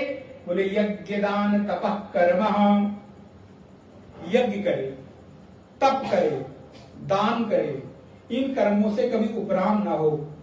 यज्ञ दान तपः कर्म न त्याज्यम कार्यमेव चः, कभी किसी भी स्थिति में इन चीजों का त्याग नहीं करना चाहिए। अपितु यज्ञो दानम तपश्चैव पावनानि मनीषिणाम, आज तक जितने भी मनीषी हुए हैं वो मनीषी हुए ही तभी हैं जब जो उन्होंने यज्ञ किया, तप किया, दान किया, सत्कर्म किए, तभी उनके भीतर पवित्रता आई। इसलिए आप देखिए, सबसे अधिक अगर कोई पवित्र करने वाली चीज है प्रत्यक्ष, तो वो यज्ञ है। आप यज्ञ करके उठिए और देखिए, अपने अंतःकरण को अनुभव करिए। घर में आप ऐसे ही करिए, रोज कुछ नहीं कर सकते, 5 आहुति 11 आहुति अपने इष्ट के नाम की दीजिए। तो जो अग्नि से प्रज्वलित, यज्ञ में प्रज्वलित जो अग्नि है, उसके ताप से आपके हृदय का काम क्रोध मानो बह जाता है। इसलिए यज्ञ रूपी कर्म प्रत्येक व्यक्ति को मनीषी बनाता है, पवित्र बनाता है, उसके भीतर पवित्रता का आपादन लाता है। इसलिए हमारे यहां नित्य जो है हवन करने का विधान बताया गया, होम करने का विधान बताया गया। नित्य पंच आहुति या एकादश आहुति व्यक्ति को देना चाहिए, क्योंकि उस यज्ञ से उठने वाली लपट जैसे सभी चीजों को भस्म कर देती है, वैसे ही आपके हृदय में भी उस ताप से काम क्रोध लोभ बह जाता है। इसलिए जब भी आपको कभी नकारात्मकता दिखे, कभी आपको मन उदास लगे, तो आप एक लौकिक उपाय बता रहा हूं, आप यज्ञ कर लीजिए। नहीं बहुत बड़ी कर सकते, छोटी सी कर लीजिए, आहुति कर लीजिए। आप में देखिए, नवरात्रि आने वाले हैं, अष्टमी नवमी को आप हवन करेंगे, आप देखिए आपके घर का वातावरण स्वयं पवित्र हो जाता है। और घर का वातावरण छोड़िए, मन पवित्र हो जाता है, अपने आप में एक दिव्यता की अनुभूति होती है। ये प्रत्यक्ष व्यक्ति को पवित्र करने का साधन है। तो श्री यमराज कहते हैं, त्रिनाचिकेतस त्रयमेतत् विदित्वा य एवं विद्वान चुनुते नाचिकेतस। नाचिकेतम, ये अग्नि नचिकेता के नाम से जानी जाएगी। और फिर एषात अग्निर नचिकेता स्वर्ग्यो यम व्रणीथा द्वितीयेन वरेण। तुमने जो दूसरा वरदान मांगा वो मैंने तुम्हें दे दिया। एतम अग्निम तवै विपक्षन्ति जनास। अब तुम तीसरा वरदान मांगो। तृतीयम वरम नचिकेतो व्रणीष्व। तीसरा वरदान मांगो। तो वैसे तो 3 तो मिल ही गए। पहला क्या मिला? पिता की संतुष्टि, शोक की निवृत्ति। दूसरा, स्वर्ग से मिलने वाला स्वर्ग जनित सुख की प्राप्ति का साधन उपाय। और तीसरा तो यमराज ने सुने अपने गले की माला देकर उनको विभिन्न प्रकार की रिद्धि सिद्धि दे दी। 3 तो मिल गए, लेकिन फिर भी नचिकेता को यमराज कहते, मैंने वचन दिया है तो वादा किया है तो निभाना पड़ेगा। अब मैंने तुमसे 3 वचन दिए हैं करने को, तो मैं पूरा तो करूंगा। तो नारायण, तुम तीसरा वरदान मांगो। अब ये मुख्य श्लोक यहाँ से मुख्य जो नचिकेता का आंतरिक उत्थान के लिए प्रश्न है। मैं यहां तक इसलिए जल्दी जल्दी आ गया कि कम से कम आज प्रश्न तो पढ़ ही दूं, कल इसका उत्तर दे दूंगा आपको, क्योंकि अभी 2 दिन बाकी है ना। आप देखिए कितना कैलकुलेशन आपको है कि एक दिन भी क्यों बढ़ नहीं पाए। एक वरदान एक दिन नहीं, दिन हमारे पास प्रवचन के 2-3 दिन बाकी होते तो और अच्छा रहता। नहीं महाराज, कल पूरा कर दीजिए। रोज 5 दिन से लगातार आके जो है बहुत हो गया। ठीक है, कल पूरा कर देंगे। तो तीसरा और अंतिम वरदान क्या मांगते हैं, वर क्या मांगते हैं, ये जरा मन से पढ़िएगा। ये आप सबका, हम सबका भाव है। श्लोक नंबर 20, मंत्र नंबर 20। एयं प्रेते विचिकित्सा मनुष्ये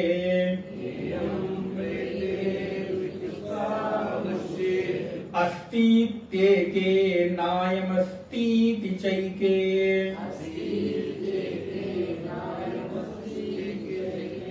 एतद् विद्या मनुशिष्टस्त्वयाहम्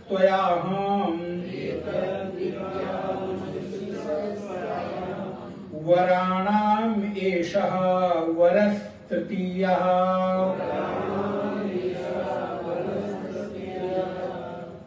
श्री नचिकेता कहते हैं कि हे गुरुदेव, हे यमाचार्य, एयम प्रेते विचिकित्सा मनुष्य। एयम इस विषय में लोगों को विचिकित्सा है। विचिकित्सा का तात्पर्य है उनको संदेह रहता है, शंका रहती है, मन में इच्छा रहती है। क्या इच्छा रहती है? तो बोले एयम प्रेते विचिकित्सा मनुष्य नायम अस्ति। बोले मरने के बाद विचिकित्सा मनुष्य अस्ति चैत नायम अस्ति। एक को रहती है कि मृत्यु के उपरांत शरीर के छूट जाने के बाद जीव रहता है, और दूसरे लोगों की शंका होती है कि मृत्यु के उपरांत जीव नहीं रहता है। तो आप कृपा करके ये बताइए, एतत् विद्यामनु शिष्टत्वयाहम, मैं आपसे कृपा पूर्वक पूछता हूं कि तीसरे वरदान के रूप में ये मुझे बताइए कि मृत्यु के उपरांत जीव रहता है कि जीव नहीं रहता है। मृत्यु के बाद इस जीव की क्या स्थिति होती है? शरीर छूट जाता है तो क्या स्थिति बनती है? तो हमने सुना है कुछ लोग तो ऐसा कहते हैं, खाओ पियो मौज करो, शरीर के जाने के बाद, छूटने के बाद कौन किसका लेता देता है।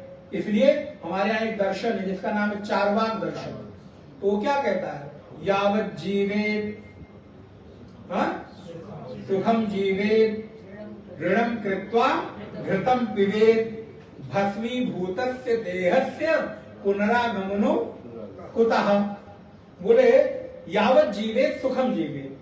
बोले यावत जीवे सुखम जीवे, जब तक जियो सुख पूर्वक जियो, लेकिन सुख पूर्वक जीने के लिए धन चाहिए। तो बोले क्या? बोले सुख पूर्वक जीने के लिए सुखम जीवे तो ऋणम कृत्वा घृतम पिबेत।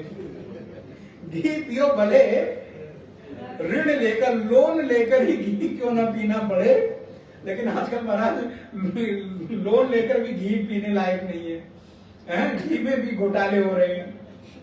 लेकिन कुछ कुछ घी ऐसे आ जाते हैं कि जो एक साथ आ जाते हैं तो वो अच्छे रहते हैं। तो बोले जियो सुख पूर्वक, भले लोन लेके जीना पड़े।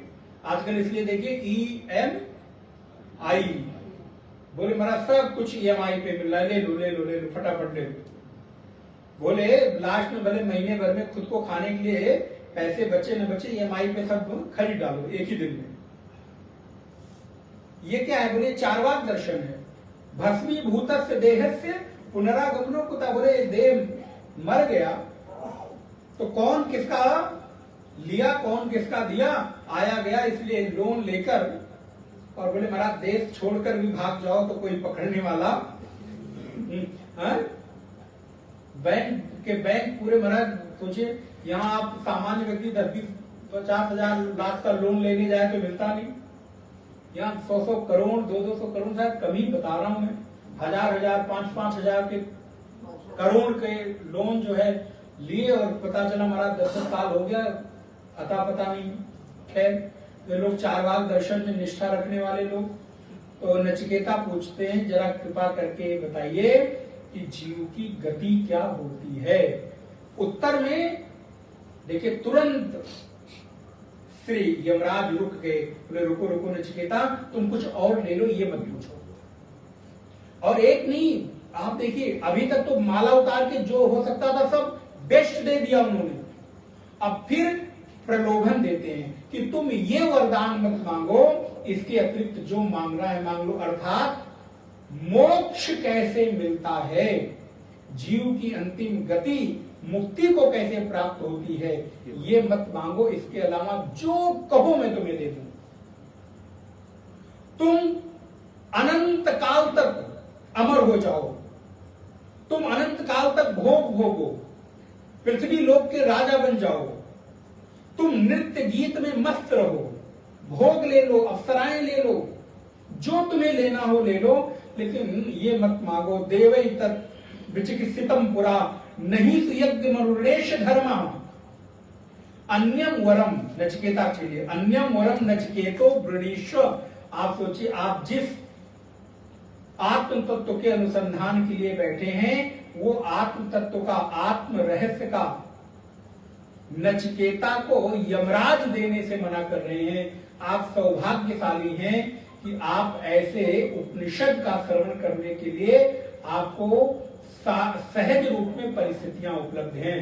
नहीं तो इसी उपनिषद के श्रवण के लिए, जिसको आत्म रहस्य कहा जाता है, भगवान गीता में कहते अर्जुन, इस रास्ते पर हजारों हजार लोगों में कोई एक आता है। मनुष्याणाम सहस्रेषु कश्चित् यतति सिद्धये यतताम अपि सिद्धानाम कश्चिन् माम वेत्ति तत्वतः। आप देखिए कितने सारे साधक हम लोगों को मिलते हैं, कई बार उनकी इच्छा लालायित रहते हैं कि एक उपनिषद है क्या, उपनिषद में क्या महाराज, उपनिषद पढ़ा दीजिए, उपनिषद सुना दीजिए। और अगर हमें सहजता में ये उपलब्ध है तो इसका महत्व हमें नहीं पता चलता। भगवान कहते हैं हजारों लाखों करोड़ों में कोई इस मार्ग पर आता है जो इस रहस्य को जानने की इच्छा करता है।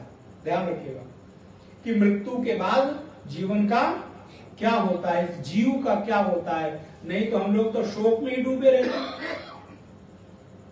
आप शोक में डूबे मत, ये देखिए कि उस जीव की अंतिम गति क्या हुई, मुक्ति कैसे हुई। तो कहते हैं अन्यम वरम, तुम कुछ और मांग लो। अन्यम वरम नचिकेतो वृणीश्वर मां मो परोसीरत मां सजैनम, ये मेरे बस की बात नहीं है। लेकिन नारायण नचिकेता कहते नहीं नहीं, मुझे तो यही जानना है। नान्यो वरस्तुल एतस्य कश्चित्, इसके अतिरिक्त मुझे कुछ और नहीं जानना है। तो नारायण लंबे दीर्घ संवाद हुआ है, एक दो नहीं कई सारे श्लोकों में संवाद हुआ है। श्लोक मंत्र नंबर 25 आप देखिए, ये मैं पढ़ देता हूं, फिर आपको कल इसका विस्तार करेंगे। ये कामा दुर्लभा मृत्य लोके, ये कामा दुर्लभा लोके, सर्वान् कामान् छन्दतः प्रार्थयस्व।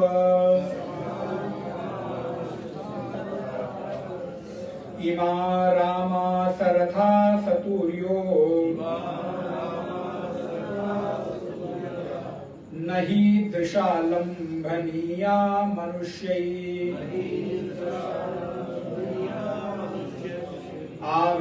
आविर्मत्प्रत्ताभि परिचारयस्व।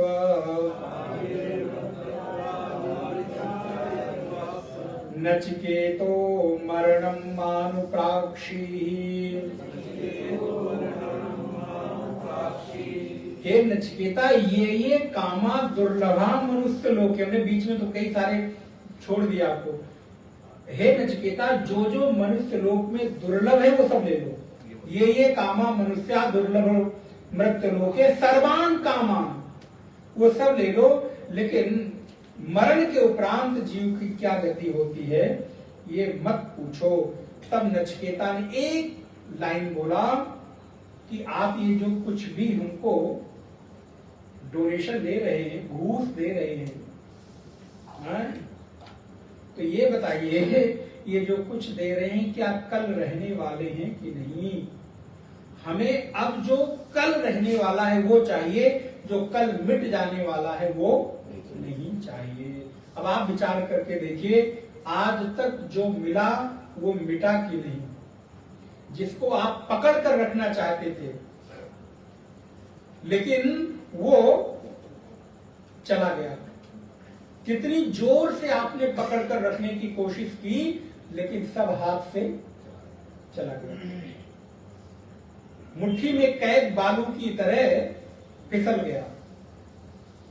घर, मकान, दुकान, परिस्थिति, नाते, रिश्ते, संबंधी, भाई, बंधु, पति, पत्नी, पुत्र इत्यादि इत्यादि। जो कुछ भी आज आपको लगता था आज के 25 साल पहले कि ये मेरा है, ये कहीं नहीं जाने वाला है, आज वो आपके इर्द गिर्द दूर दूर तक दिखाई।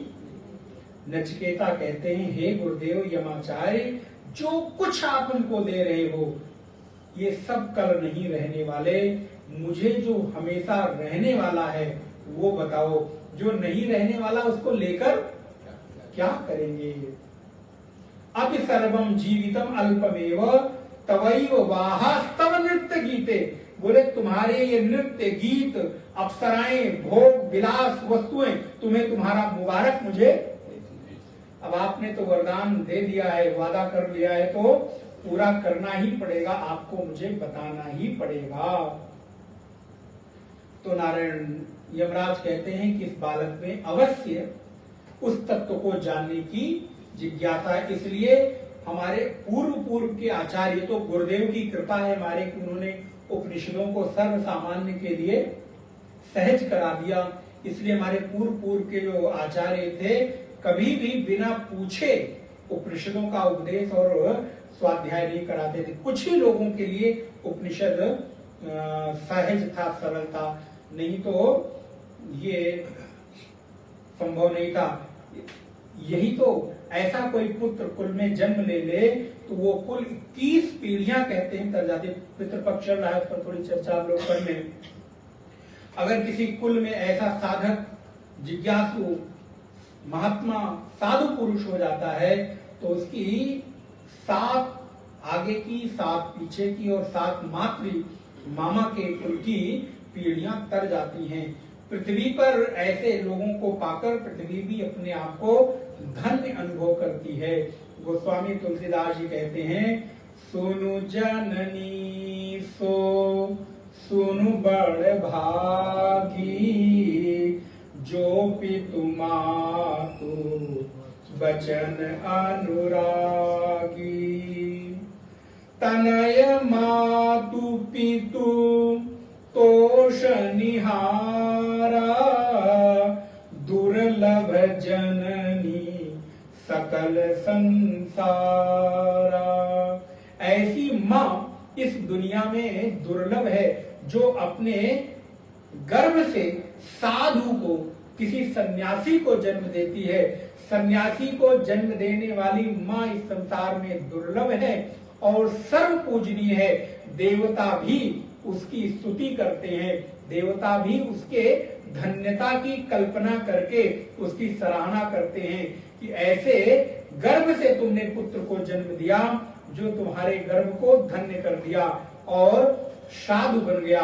अपना तो कल्याण करता ही करता है, अपने साथ जुड़ने वाले लोगों का भी आत्म कल्याण करता है। ये ऐसा पुरुष तो इस संसार में दुर्लभ है, धन्य है। देवता हम प्रसन्न होते हैं, पितराह मोदन्ते, आप पढ़ेंगे, पितर लोग मुदित होते हैं कि अगर उनके कुल में कोई ऐसा बालक साधक या व्यक्ति जन्म लेता है जो अपनी कुल परंपरा का पालन करता है तो पितर लोग से हमको आशीष प्रदान करते हैं और धन्यता का अनुभव करते हैं। इसलिए हमारे यहाँ बचपन से ही बच्चे को धर्म की, संस्कार की शिक्षा देते हैं। प्रहलाद जी को देखिए, राक्षस कुल में, असुर कुल में भी जन्म लेने के बाद एक प्रहलाद के जन्म लेने भर से पूरा का पूरा कुल तर गया। हिरण्याक्ष, हिरण्यकश्यपु तक तर गए जो इतने बड़े विष्णुद्रोही थे, धर्मद्रोही थे। लेकिन जब प्रहलाद जी से भगवान ने पूछा कि तुम्हें क्या चाहिए, नरसिंह भगवान ने अपनी गोद में बैठाया, लाड प्यार कर रहे, तो प्रहलाद जी कहते हैं सबसे पहले मेरे पिता को सदगति प्रदान कर दीजिए। ऐसा पुत्र धन्य है जिस पुत्र ने अपने पिता को मारने के लिए नदी में फेंका, पहाड़ों से गिराया, हाथी के नीचे कुचलाया और अग्नि में बैठकर जलाने की कोशिश की। वो पुत्र अपने पिता की सदगति की कामना करता है, भगवान से प्रार्थना करता है।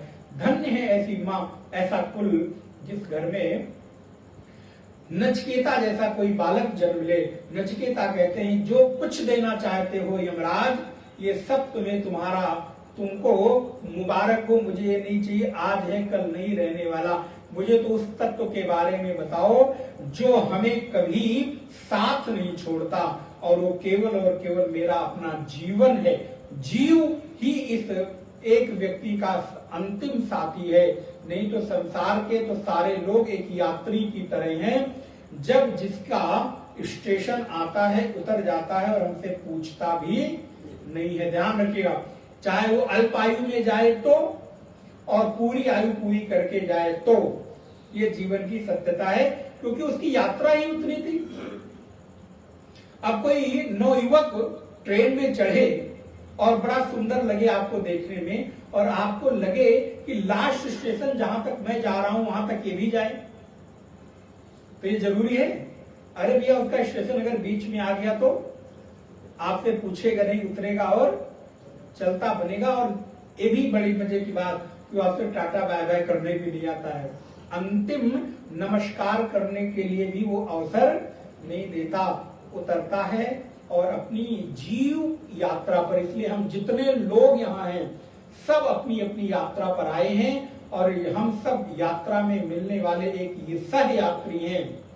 आज हैं, साथ हैं, कल हम अपनी यात्रा पर, आप अपनी यात्रा पर। इसलिए संसार में आज तक किसी का नहीं हुआ, इसलिए संसार में कभी किसी से अपना होने की आशा सबसे बड़ा दुख है। संसार के लोगों से आशा न किया करना, क्योंकि संसार ही सबसे बड़ा आपको निराशा उत्पन्न करने की स्थिति पैदा करता है।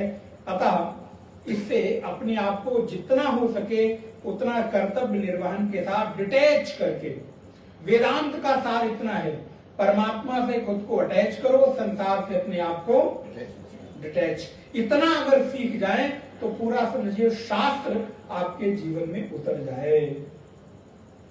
कल थोड़ा देखते हैं कि नचिकेता को श्री यमराज ने क्या उत्तर दिया है, कि प्रश्न क्या है।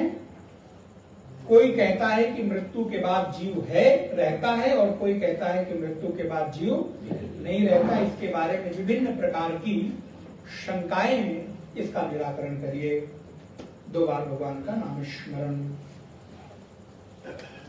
नारायण।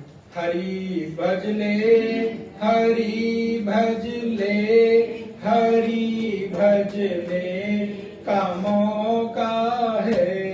हरि भजले, हरि भजले, हरि भजले का मौका है। हरि भजले, हरि भजले, हरि भजने का मौका है। हरि भजले, हरि भजले, हरि भजने का मौका है। अभी भजले, अभी भजले, अभी भजने का मौका है।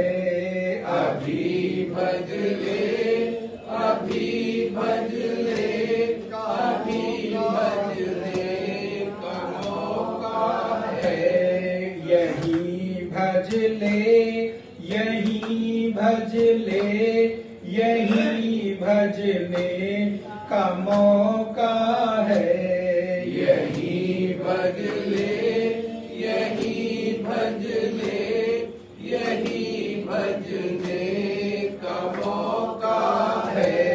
हरि भजले, हरि भजले, हरि भजने का मौका है। हरि भजले, हरि भजले, हरि भजने का मौका है। अभी भजले, यही भजले, यही भजने का मौका है। अभी भजले, यही भजले, यही भजने का मौका है। हरि भजले, हरि भजले, हरि भजने का मौका है। हरि भजले, हरि भजले, हरि भजने का मौका है। अभी भजले, यही भजले, यही भजने का मौका है। अभी भजले, यही भजले, यही भजने का मौका है। हरि भजले, हरि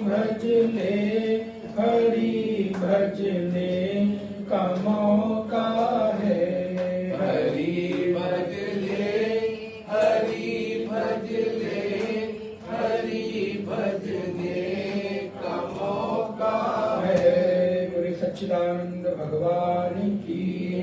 ओम पूर्णमदः पूर्णमिदं पूर्णात् पूर्णमुदच्यते पूर्णस्य पूर्णमादाय पूर्णमेवावशिष्यते। ओम शांति शांति शांति। हरि ओम। श्री गुरुभ्यो नमः। हरि ओम।